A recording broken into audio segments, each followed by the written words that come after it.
Since we discussed yesterday the meaning of non-existence, I would like to go further and look into a much more detailed situation of the experience of that non-existence. It seemed to be necessary for us to understand that what we discussed all along is not particularly technical, but it is experiential. Experience from this point brings a sense of a delightful humor, at the same time a sense of complete openness and freedom. In the tantric tradition that we are discussing, this particular course is particularly geared for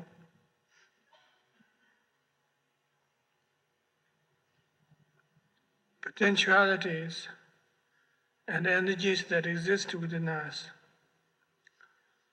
according to the teachings of the Buddha.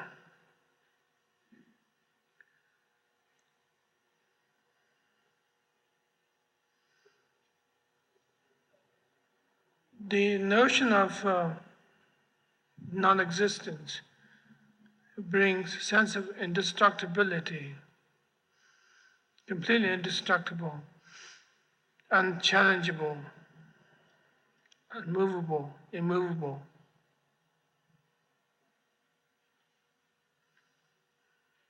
And complete solidness. And such experience can only occur that when we begin to realize that non-existence is possible.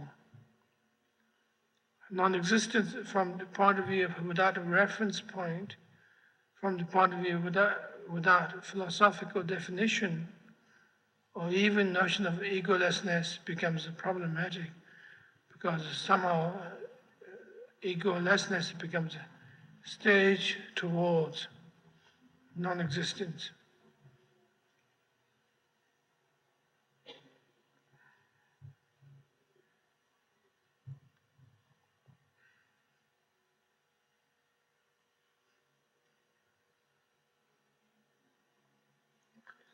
According to Buddha, definition of Tantra as being the greater liberation, greater discipline, and greater vision, and so forth. So what we are discussing tonight is that of the greater discipline and greater vision,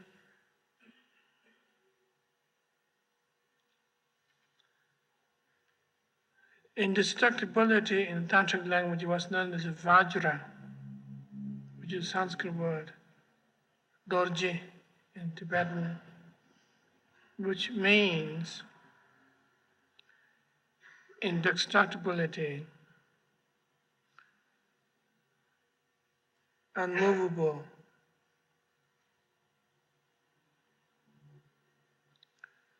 The notion of indestructibility only comes out of the state of nothingness, egolessness, non-existenceness. Without having such grasp that there is no point in discussing the indestructibility,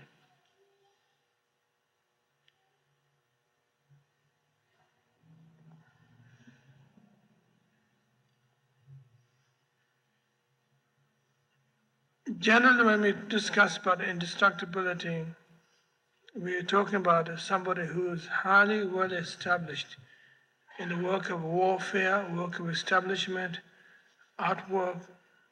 That person has done tons and tons of philosophy behind him, and the tons and tons of proofs and the tons and tons of tactics stored, so therefore that person is immovable or indestructible because person has already a lot of techniques and ideas and trainings of all kinds, therefore that person is immovable, indestructible.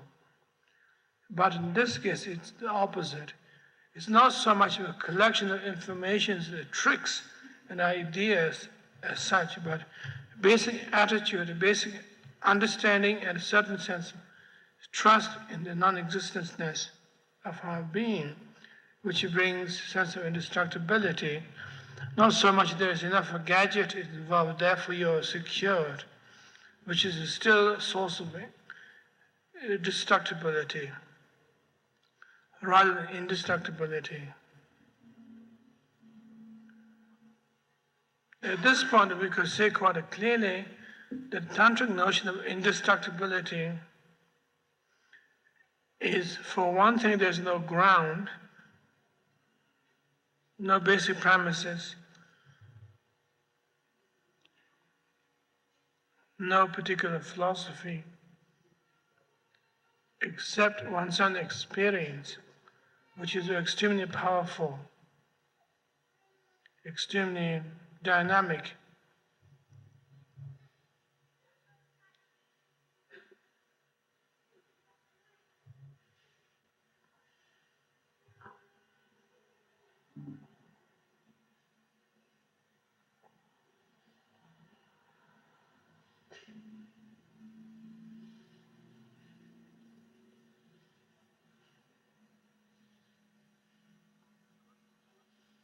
It's a question of how to be.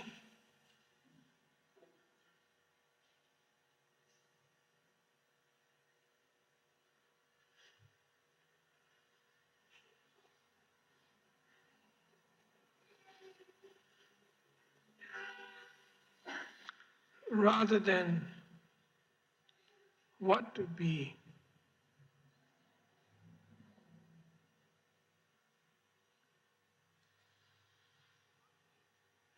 It's a question of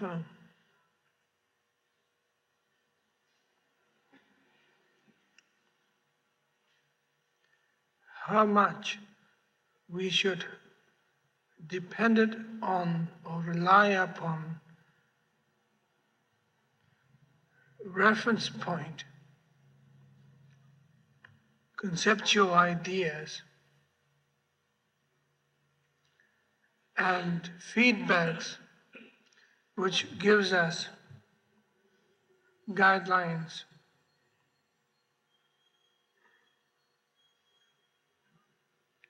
as to how to handle as good and bad schoolboys and schoolgirls.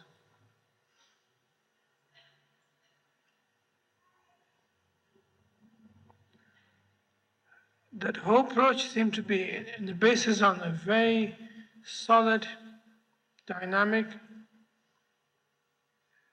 and unyielding,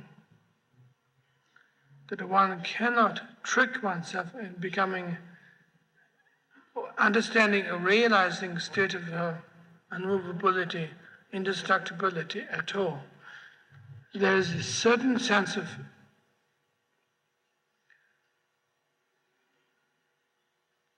uncooperative approach as far as tantric approach is concerned. The tantric discipline does not cooperate with anything at all. Therefore, it is regarded as indestructible, immovable. The non-participation with the games that goes on in the samsaric world. It's something more than purely boycotting. When you boycott something, you do it in the name of protesting against something that you have a disagreement with certain systems, certain ideas, and make yourself a nuisance to the organization. But in this case, it's something more than purely boycotting the samsaric setup. But it is something that you are actually involved personally, fully, that you begin to realize that all kinds of materialistic trips might be presented to us, spiritual materialism, and psychological materialism, and the materialistic materialism. All kinds of things might be presented to us as alternatives, but not yielding any of those at all. And being straightforward and hard-headed, which is an interesting word that we discovered in the English language. When we say somebody is hard-headed, we would say somebody who is doesn't buy anything. And that's precisely what the Vajra nature is, hard-headed, Vajra-headed. It's a toughness and non-acceptance of any kind of seductions that might be presented to you, but still you are not buying them, not getting into them, but you become Vajra-headed, hard-headed. That seems to be the basic point. The other notion is when we talk about hard truth. The truth is very hard, unyielding, uncomplimentary. And so you say you get news of somebody's dead. It's hard truth that you can't go back and say that wasn't true. You can't argue about it. You can't use your attorney. You can't spend your money trying to bring the person back to life, because it's hard truth that the person is actually dead. You can't do anything with it, and you can't bring that person back to life. It's hard truth. And the same way that the Vajra nature is hard truth that you can't challenge, that you can't manipulate in any way at all, none whatsoever. It is direct and precise as things goes. And the Vajra nature, from that point of view, the term Vajra is being used in the different traditions and analogies as equal to being adamantine, diamond, and so forth. It is that particular quality of toughness, at the same time as the highly preciousness of it.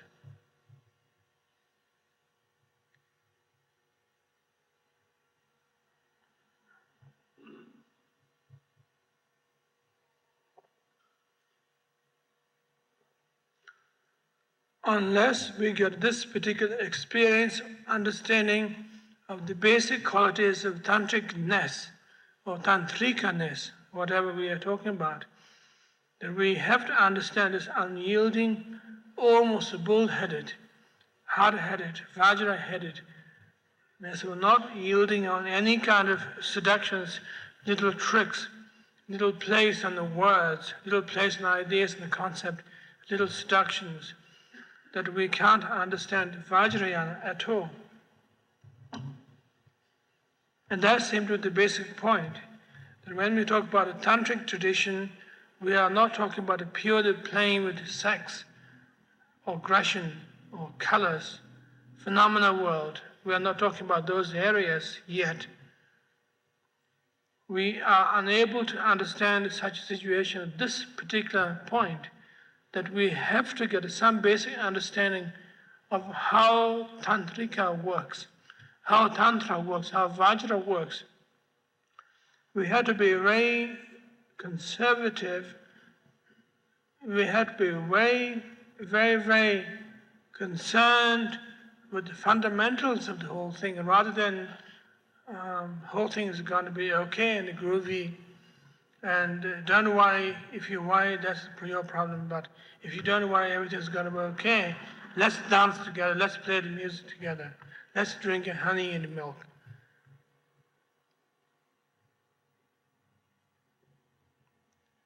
It doesn't work.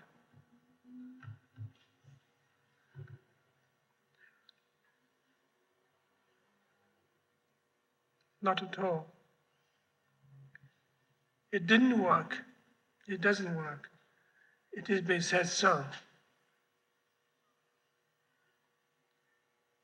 So, ladies and gentlemen, we have a somewhat a problem there.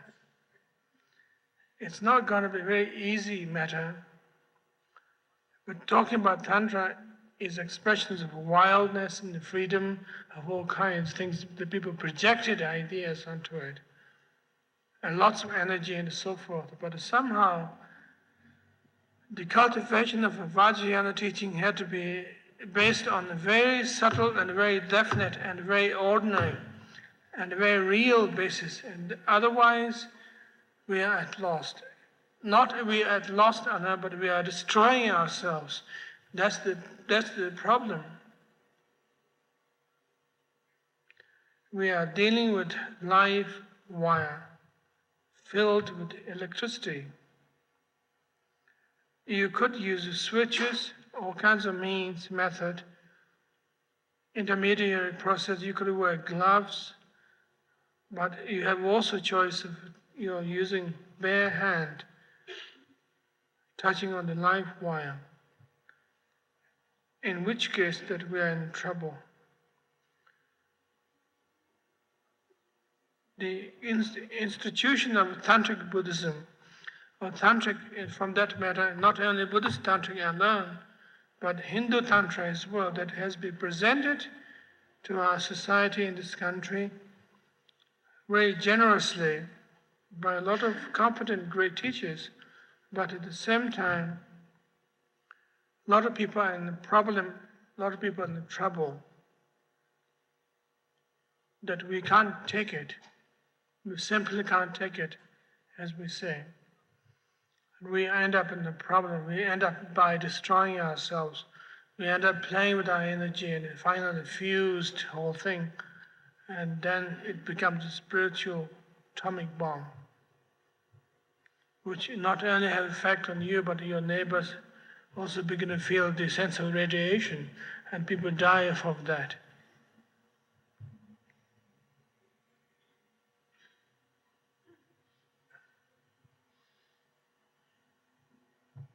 The communists have a very interesting phrase, Maoist at least. And one of their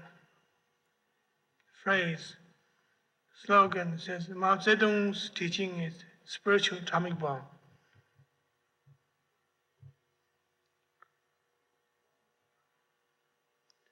That almost sounds like the tantric teaching has gone wrong. Which is true in many ways, that the highest form of communism is tantric gone wrong. Playing with the energy and playing with the slaughtering of so many people, taking advantage of people and everything like that is obviously atomic bomb, spiritual atomic bomb, obviously. There's some kind of spirit and spirituality is involved.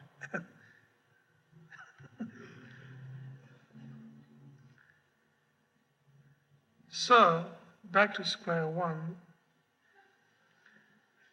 We should be very careful and very open when we talk about egolessness and non-existence we talked yesterday, which is a preparation that unless we begin to realize or understand that there is no substance you're trying to bring up, you have a little seed of something or other, and you try to nourish that and nourish that, bring it up in the fullest level, finally begin to create shoots of greenery, and finally begin to put flower buds, and finally begin to grow and blossom as a beautiful flower. That is wishful thinking. And we can't do that. And we have to realize non-existenceness of the seed. We have to realize taking care of such a plant is not just ordinary taking care of plants. Extraordinary process that is needed. That dealing with our state of being, state of mind, is the extraordinary thing in any way, but moreover dealing with the more subtler version from tantric point of view is extremely dangerous, highly dangerous, and equally highly productive.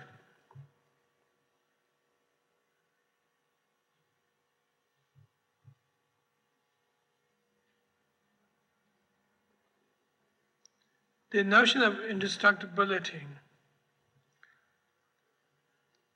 is, fundamentally speaking,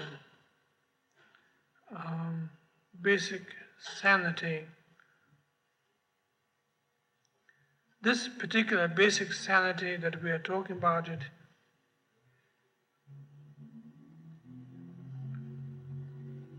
is based on a sense of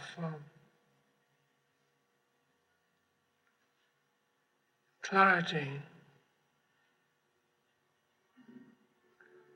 which is derived from sitting practice and meditation by following the Triyana principle. We come to a conclusion that there is a sense of clarity, unconditional clarity.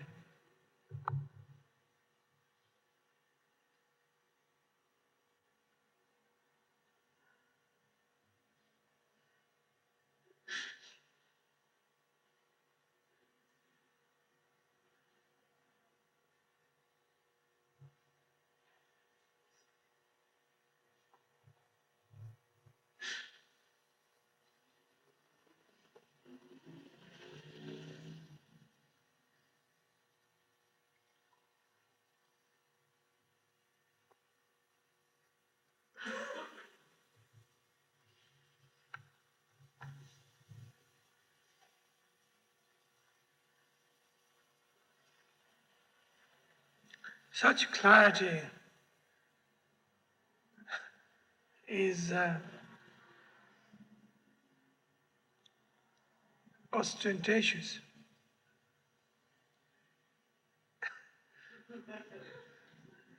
Immense brilliant, immense clear. It's very joyful, and it has potentialities of everything. And that kind of clarity we are talking about in the real experience. And having had such experience with this brilliantness, this far-seeing, ostentatious colorfulness, opulence quality of clarity, then there's no problem. That is the Vajra nature. It is indestructible at the same time because of its opulence quality, of its richness. It radiates constantly. And immense appreciation, unconditional appreciation takes place at that level. So that particular topic of indestructibility is a very important point. And that accompanies with such clarity. It's the basic premises of Tantric understanding, Tantric Buddhist teachings.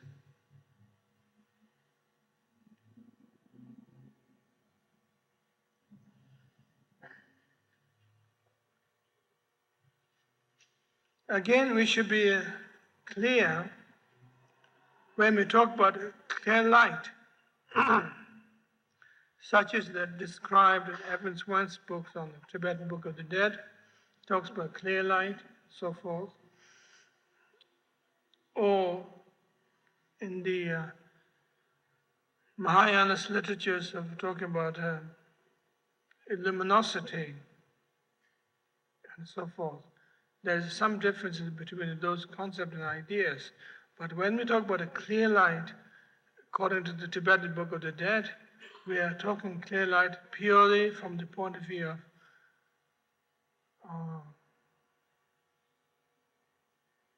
phenomenological level.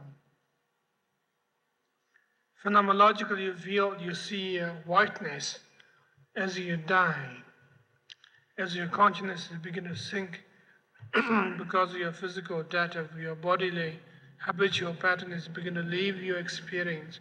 You begin to get in another realm. So you begin to feel this whitewashed as if you're swimming in the milk. You're drowning in the milk. You've been swimming and now you're drowning in the milk. You've begun to see that you are suffocated with whiteness, which is known as a clear light at that point, which is a purely phenomenological experience, not the true experience of clarity. Then we have the other point of view, the Mahayana Buddhists talk about the Prabhasava, Rasel, or that of the luminosity. That is another matter. That is seeing things very precisely, clearly, logically, skillfully, everything seen very directly, things as they are. But none of those complement to the tantric notion of this Vajra clarity that we are talking about. It doesn't somehow match this. That things we are talking now in terms of Vajrayana's approach of clarity or the clearness is concerned. It has more humor, for one thing. It has more subtlety, another thing. It has more dignity. And moreover, it has utterly, totally being outrageousness.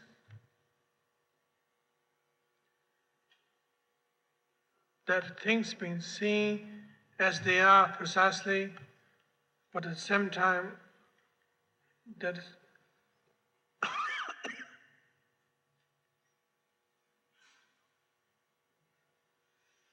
things also seeing you precisely. At the same time, there is some kind of meeting point takes place,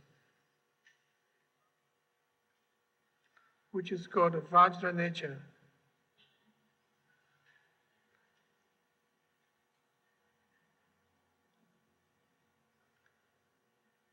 And something that makes to us to realize that we can't actually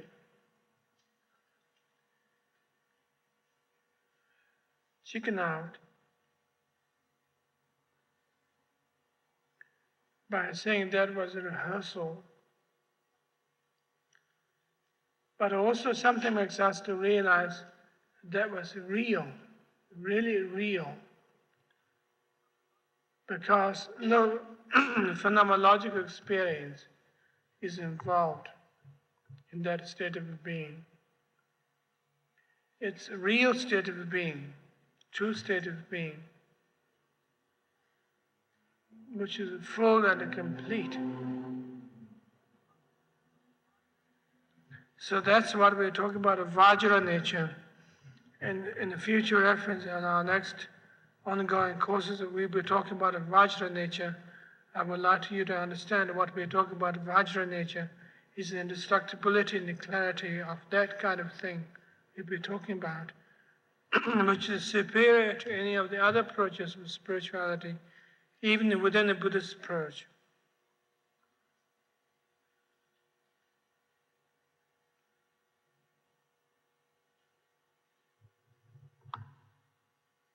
Maybe we should have a discussion.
When you talk about the Vajra clarity, you say you see things as they are and things see you as they are. Does this have to do with that one is totally exposed and open and not afraid to be seen? Well said. Precisely. You got it.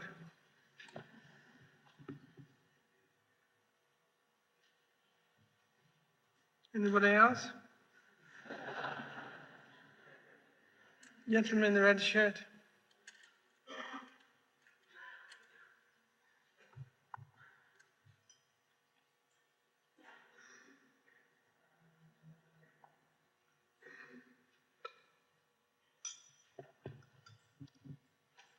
At this point, being involved in a Hinayana practice,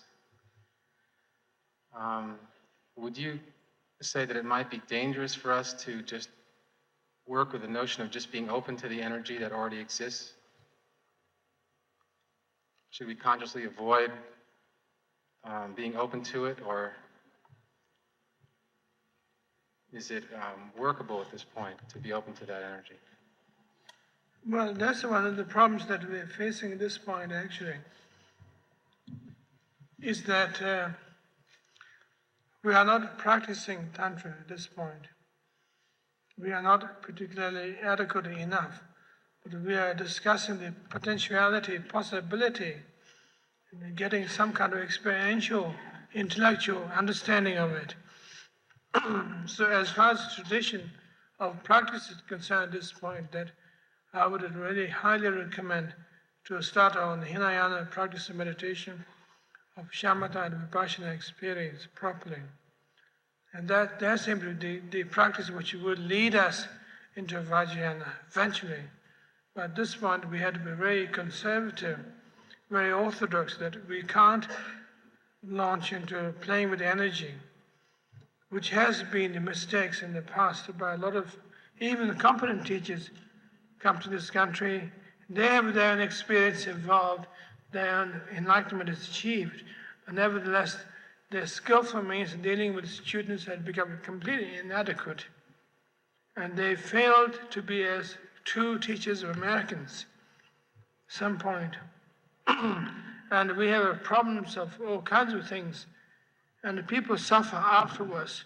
They might have, at the beginning, they might have enormous exposure, clarity, and all kinds of fireworks that takes place. Fantastic. But then, certain while that people find themselves deceiving themselves and begin to find all kinds of setbacks takes place. So precisely from such examples as what we experienced so far, that we should exert ourselves to the particularly into the Hinayana practice at this point and relate with that.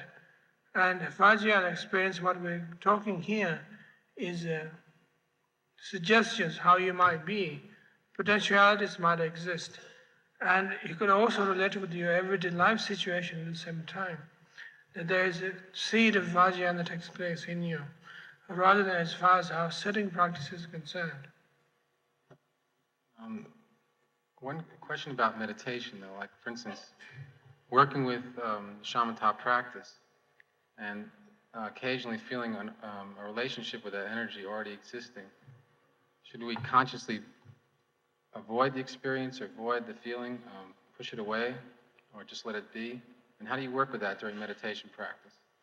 Well, avoiding experience is also sometimes inviting experiences. But one simply just do it. One just does it. Without a particular speculation. One just to do it.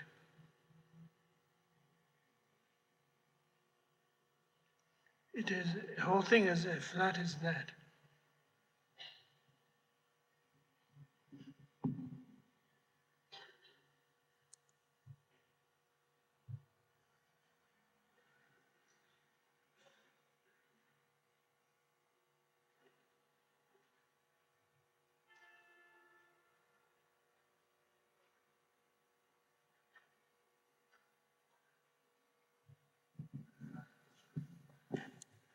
Rinpoche, I was wondering if you could say something about the relationship between non-existence and being.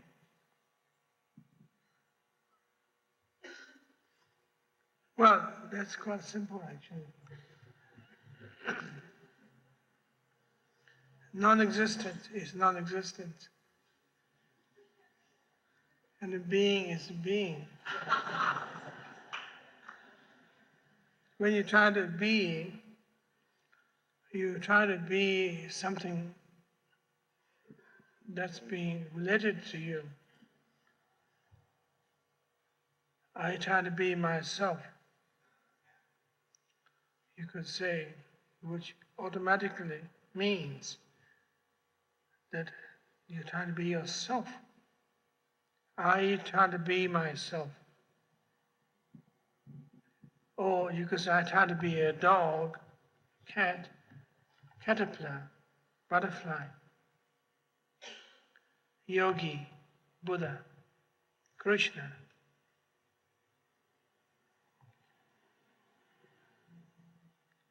To be or being, state of being is imitation from that point of view. But to exist is simply there without trying to be anything at all, none whatsoever. That seems to be the differences.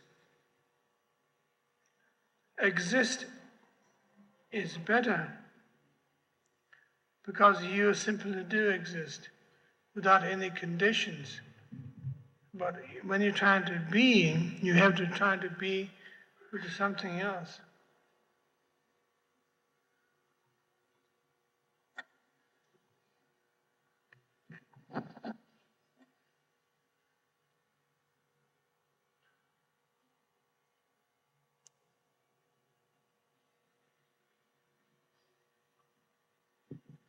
How does this kind of Vajra nature relate to Vajra aspect of personality? I beg your pardon? How does this use of Vajra relate to the Vajra aspect of personality when Vajra is an I don't expression? understand you. Vajra aspect of personality, like in Yeah. the Buddha families, when it's an expression of ego? How is that related to this use of Vajra?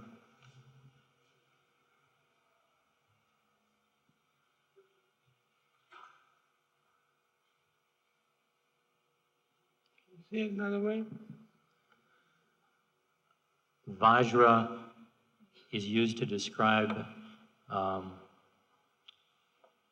an expression of ego. When you talk about the Buddha family, Vajra, Yeah.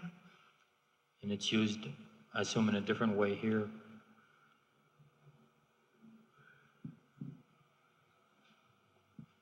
Well, I think that's a different perspective.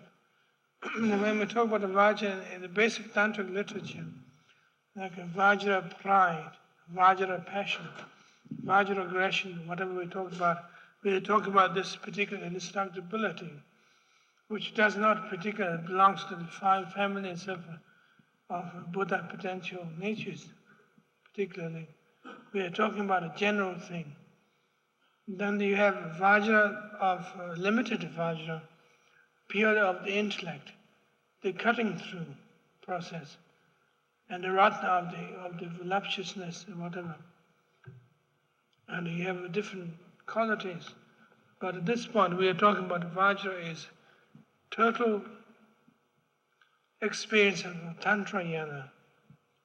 Fundamentally, Vajra alike means enlightenment, alike state of being.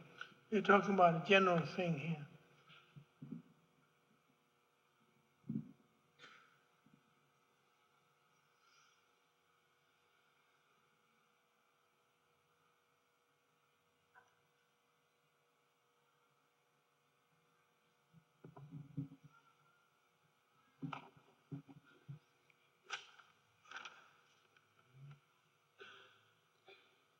Trying to find the question I wrote down.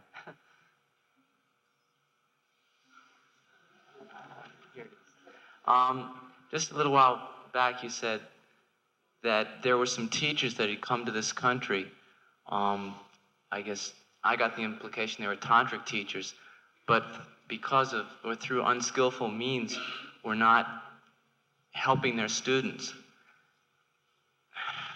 To me, if from where I'm at right now, if a person is a tantric teacher, it seems to me that they're enlightened. And if they're enlightened, how can they do something unskillfully? Does that imply that they fall into the state of egohood again? In other words, once you're enlightened, you can slip back out of that state. I think that's the possibility that once you're enlightened, if you're enlightened in the process of working with people, or if you're enlightened in the process of helping yourself,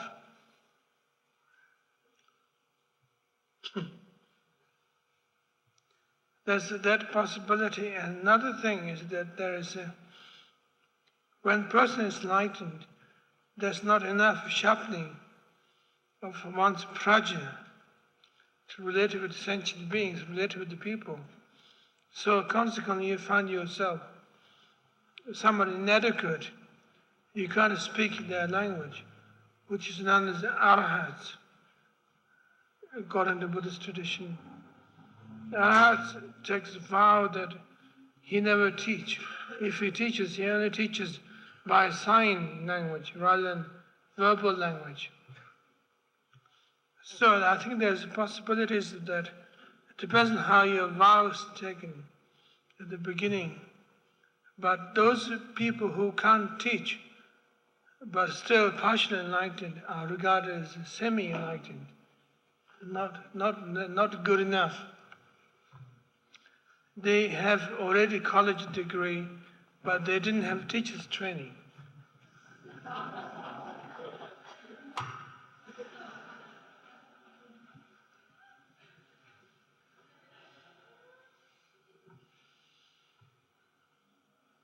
Shall we hear the gentleman?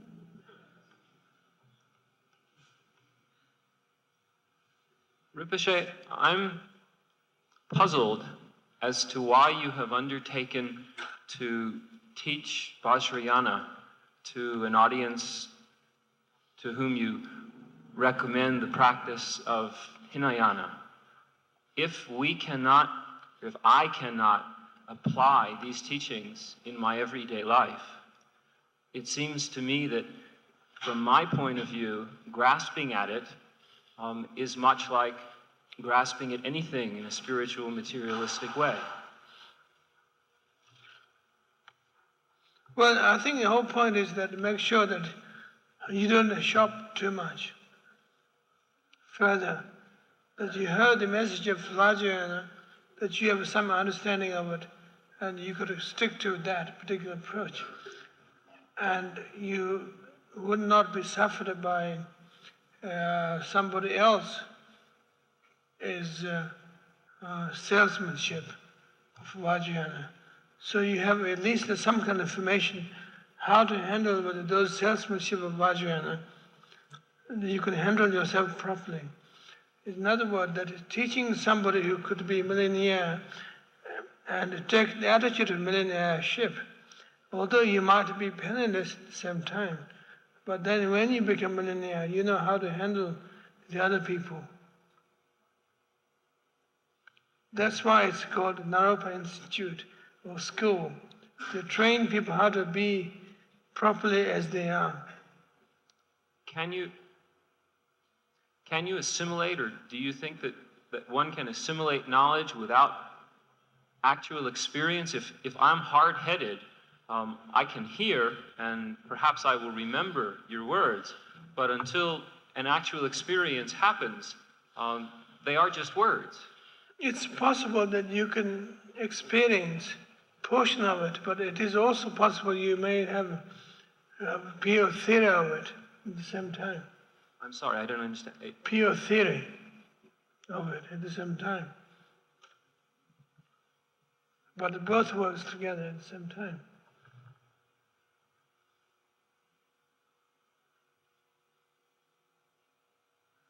Young lady over there.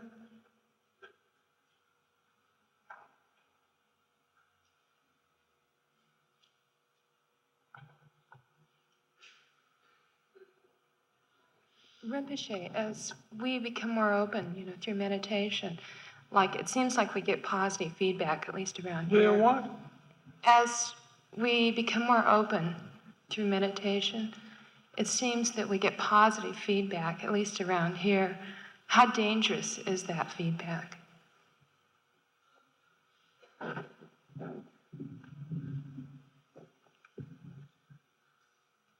I'm puzzled by your question.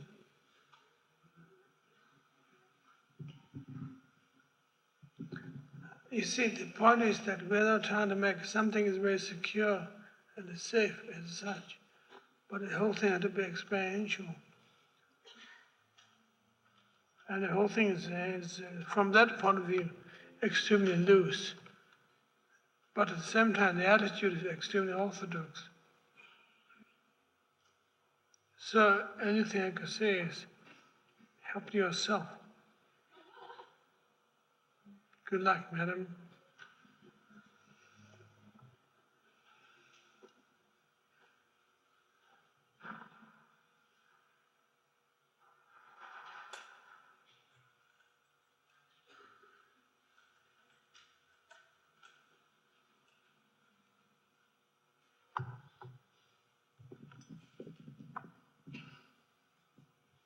Rinpoche, if one of the Yes. 3 marks of existence is impermanence, what is it that is indestructible?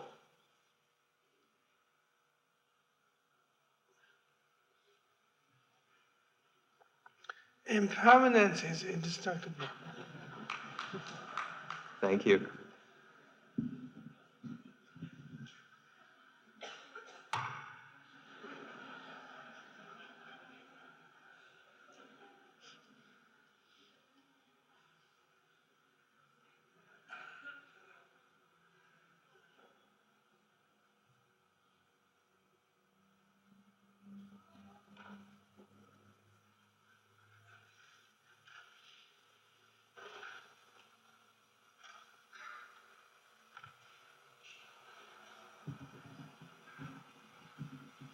When you earlier made reference to the Hindu teachers of Tantra, were these I didn't teachers... hear your first part of your babble. Yes. The first part was in reference to the Hindu teachers of Tantra. Yeah. Were these teachers teaching left-handed or right-handed Tantra? Were these what? Teachers. Yeah. Were they, as I understood it, this was dangerous or misleading, and I assume that it probably would have something to do with how this energy is used, i.e. that what you were saying was, perhaps Leary, was the sexual energy of Tantra. And I was curious as to whether or not you felt that this was a result of, for example, left-handed tantric teaching, which would emphasize the ritualistic aspects of Sure. Tantra.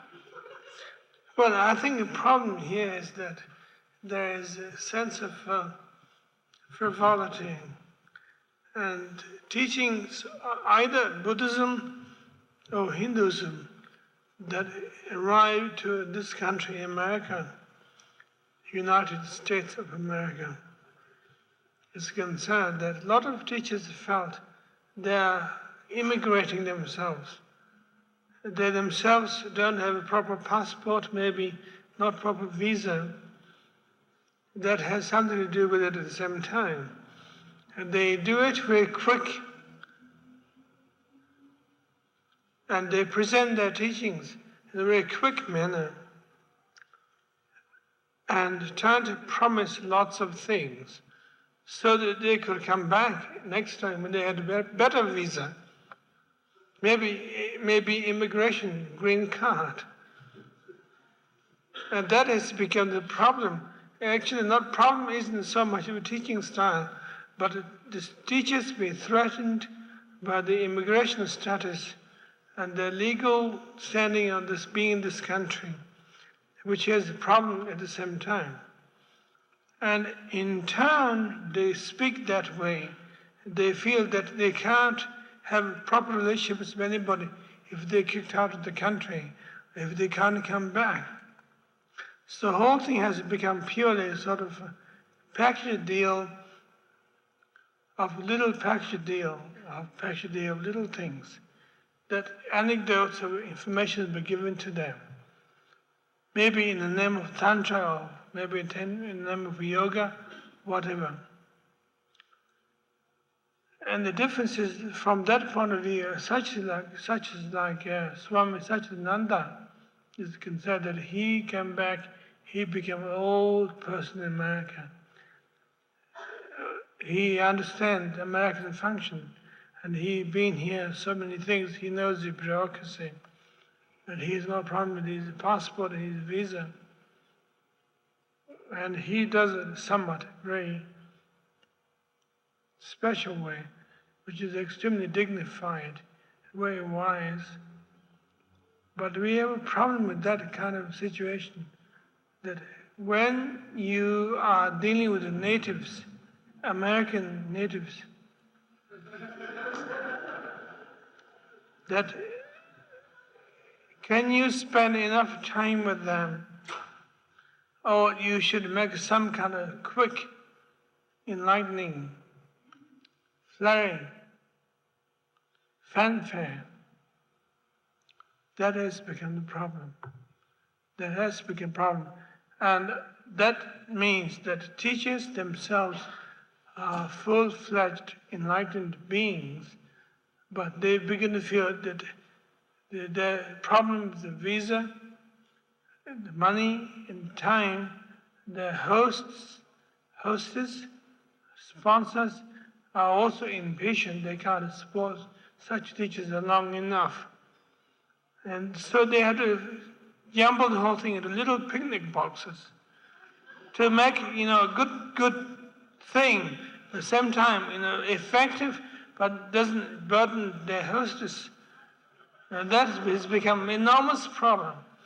And I think we can't blame on the teachers or the students, but we can blame on the general lack of money, if we could say so. And that is a possible thing.